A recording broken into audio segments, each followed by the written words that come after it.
એટલે મારું કહેવાનું એક આમાં ન્યાય કઈ રીતે મળે એના 100% પ્રયત્નો અમે કરવાના છીએ. આના પછી લાઈન જે નીકળવાની એ આ 3 જિલ્લામાં ન નીકળે અને એ જે ગુરખોળમાં નીકળે એના પણ આપણે પ્રયત્ન કરશું.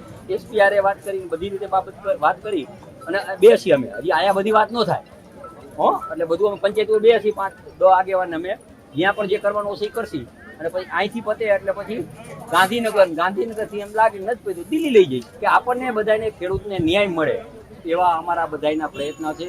જરૂર પડે તો બધા ધારાસભ્ય પ્રકાશભાઈને જ કીધું કે જે લાઈનો આવતી હોય એ બધા ધારાસભ્ય ભેગા રાખી, એમપીને ભેગા રાખી અને સાચી રજૂઆત થાય અને સાચો ન્યાય મળે બધાને એના માટે પ્રયત્ન કરશી. એક ગામના દીકરા તરીકે, ખેડૂતના દીકરા તરીકે અને રાજ્યના મંત્રી તરીકે કેમ સારી રીતે લાભ થાય એના માટે પ્રયત્ન કરશી. ખેડૂતોની ટ્રેક્ટર રેલી બાદ કાંતિ અમૃતિયાની જેપર ગામે સૌથી મોટી બેઠક યોજાઈ. જાહેરમાં ખેડૂતોએ પૂછેલા સવાલોના જવાબો કાંતિ અમૃતિયા આપતા જોવા મળ્યા. તમામ ધારાસભ્યો અને સાંસદ સભ્યોને સાથે રાખવાની વાત કરતા કાંતિ અમૃતિયા જોવા મળ્યા છે.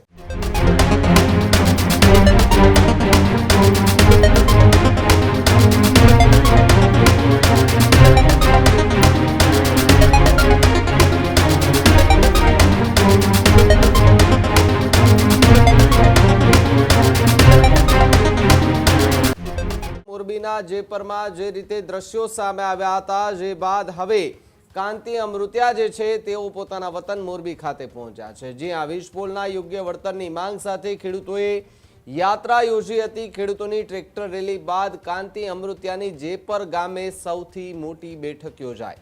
કાંતિ અમૃતિયાની ચાલુ બેઠકમાં ખેડૂતોએ ગંભીર અને આકરા સવાલો કર્યા.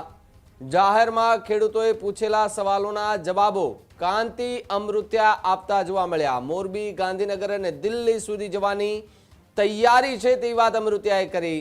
તમામ ધારાસભ્યો અને સાંસદ સભ્યોને સાથે રાખવાની વાત કરતા કાંતિ અમૃતિયા જોવા મળ્યા છે. હવે પછી આ જિલ્લામાંથી લાઈનો નહીં નીકળે તેવો દાવો પણ અમૃતિયાએ કર્યો, જ્યારે ગામના દીકરા તરીકે તમારી સાથે જ હતો તેવી વાત કરતા કાંતિ અમૃતિયા જોવા મળ્યા. એટલે કે જે રીતે આખી ઘટના બની, ઘટના સમયે ત્યાંના ધારાસભ્યને ત્યાં હોવું જોઈએ એવો દાવો લોકોએ કર્યો હતો, પરંતુ ધારાસભ્ય ત્યાં ન હતા. ઘટના બન્યા બાદ જે માહોલ ગરમાયો પછી કાંતિલાલ અમૃતિયા કે જે મોરબીના ધારાસભ્ય છે, હવે મંત્રી પણ છે, તેઓ ત્યાં પહોંચ્યા. ત્યાં પહોંચ્યા બાદ એ ખેડૂતો સાથે તેમણે બેઠક યોજી. આ બેઠકની અંદર તેમણે ખેડૂતોને આશ્વાસન આપ્યું કે અહીંયાથી એક પણ લાઈન નહીં નીકળે. જવું પડે તો ગાંધીનગરે જશું, જવું પડે તો દિલ્હી પણ જશું. ધારાસભ્યો, સાંસદ સભ્યો બધાને સાથે રાખીને આપણે આ લડત લડીશું તેવી વાત કરતા કાંતિ અમૃતિયા જોવા મળ્યા. એટલે કે જે રીતે ખેડૂતો વિરોધ કરી રહ્યા હતા એ વિરોધની અંદર એમને સમર્થન આપતા હોય તેવું ક્યાંક ને ક્યાંક જે છે તે દેખાઈ રહ્યું છે. આખી ઘટના બાદ જે છે તે સોશિયલ મીડિયા પર વિડીયો વાયરલ થયા બાદ મહિલાઓ અને પોલીસો વચ્ચે જે ઝપાઝપી થઈ હતી જેપરમાં, એ બાદ ટ્રેક્ટર રેલી કરી અને અમૃતિયા જે છે તે વતન પહોંચ્યા. ખેડૂતો જે છે તેમણે સવાલો કર્યા તો એ સવાલોના પૂરેપૂરા જવાબો આપતા કાંતિ અમૃતિયા જોવા મળ્યા. સ્વાભાવિક રીતે ક્યારેક ક્યારેક આપણે દ્રશ્યો જોતા હોય કે કોઈ જનપ્રતિનિધિને, કોઈ ખેડૂત કે કોઈ સામાન્ય લોકો પ્રશ્ન પૂછે તો એ ત્યાંથી છટકબારી થઈ જાય, છટકબારી ગોતતા હોય છે અને ભાગી જતા હોય છે. જવાબ નથી હોતા એમની પાસે. પરંતુ કાંતિ અમૃતિયા કે જેઓ એ સવાલોના એ ઘેરામાં નહીં પરંતુ ખેડૂતોએ જે સવાલો કર્યા એમના જવાબો પણ તેમણે આપ્યા. વિડીયો પણ સોશિયલ મીડિયા પર હાલ વાયરલ થઈ રહ્યો છે. પહેલા વિડીયો જુઓ કે જેની અંદર કાંતિ અમૃતિયા કે જેમણે ખેડૂતો સાથે બેઠક કરી ત્યારે કયા પ્રકારની ચર્ચા થઈ હતી. બધું એ ફોન કર્યા ભાઈ કેટલા હવે પછી કે છે કેવા ભાઈ સાંભળો બધું એસપી સાહેબે એવું કીધું કે પોલીસ પ્રશાસન જોતું હોય તો તમારે પૈસા પે કરવા પડે. કાયદો અને પોલીસ પૈસાથી મળે, આમ જનતા માટે કઈ કાયદો અને પોલીસ તમે કાલ કરશી ને એટલે કાલ શું કહે એ મેં સાંભળ્યું એ ભલે. અને બીજું કઈ કાયદો નથી આમ જનતા માટે. પૈસા જેની પાસે હોય એને કાયદો મળશે. પછી એટલે આપણે પોલીસ રક્ષણ માંગ્યું હતું. એસપી સાહેબે આવી એવું કીધું અમને. એના માટે કીધું તમે શું રજૂઆત કરી ગયા હતા? એસપી સાહેબે આપણે રક્ષણ માંગ્યું. એક જણા બોલો. આપણે ક્યારે એસપી સાહેબે આજે એવું કીધું તમારે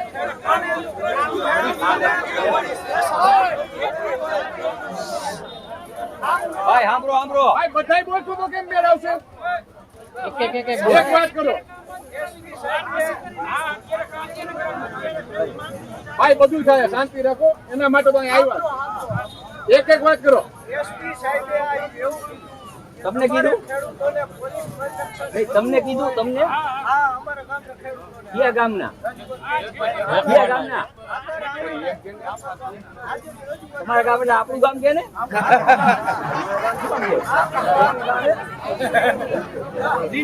ગરમી એટલે ગરમી.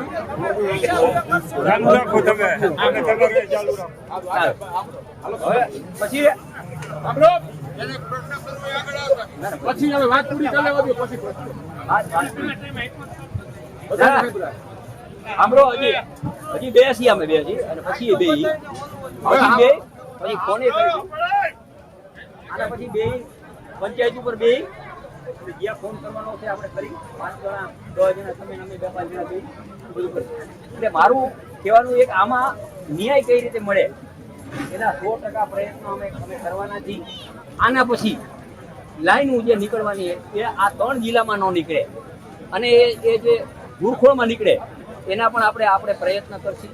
અને આજે જે અભ્યાસ કરી અને જે બધી જે વાત કરી છે એ વાત માટે હું એના કાગળ બધા છે એ લઈને કાલ આપણે કઈ રીતે બીજી હમણાં અત્યારે જ નક્કી કરી નાખીએ.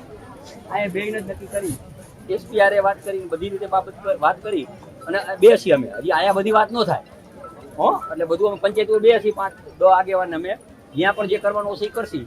અને પછી અહીંથી પતે એટલે પછી ગાંધીનગરથી એમ લાગે નથી પતું દિલ્હી લઈ જઈશ.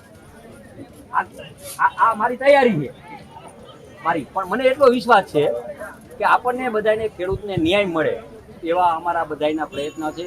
જરૂર પડે તો બધા ધારાસભ્ય પ્રકાશભાઈને જ કીધું કે જે લાઈનો આવતી હોય એ બધા ધારાસભ્ય ભેગા રાખી, એમપીને ભેગા રાખી અને સાચી રજૂઆત થાય અને સાચો ન્યાય મળે બધાને એના માટે પ્રયત્ન કરતી. અમે ખેડૂતના દીકરા, અમારી જમીન છે, અમારા કુટુંબની જમીન છે, બધા પરિવારની જમીન છે અને આજુબાજુના ખેડૂતને પણ ફાયદો થાય એવા આપણે પ્રયત્ન કરતી.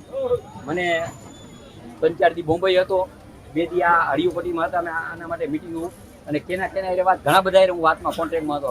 એકાદા 2 જણા જેને વાત કરી ઉપર થઈને કીએ કઈ કોઈ.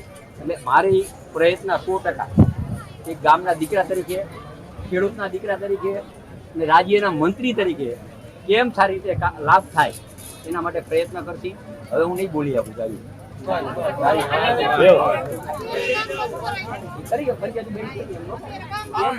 હજુ સુધી તમે અમારી ચેનલને સબસ્ક્રાઇબ નથી કરી તો અત્યારે જ ન્યૂઝરૂમ ગુજરાતને સબસ્ક્રાઇબ કરો, ફેસબુક અને ઇન્સ્ટાગ્રામ પર ફોલો કરો.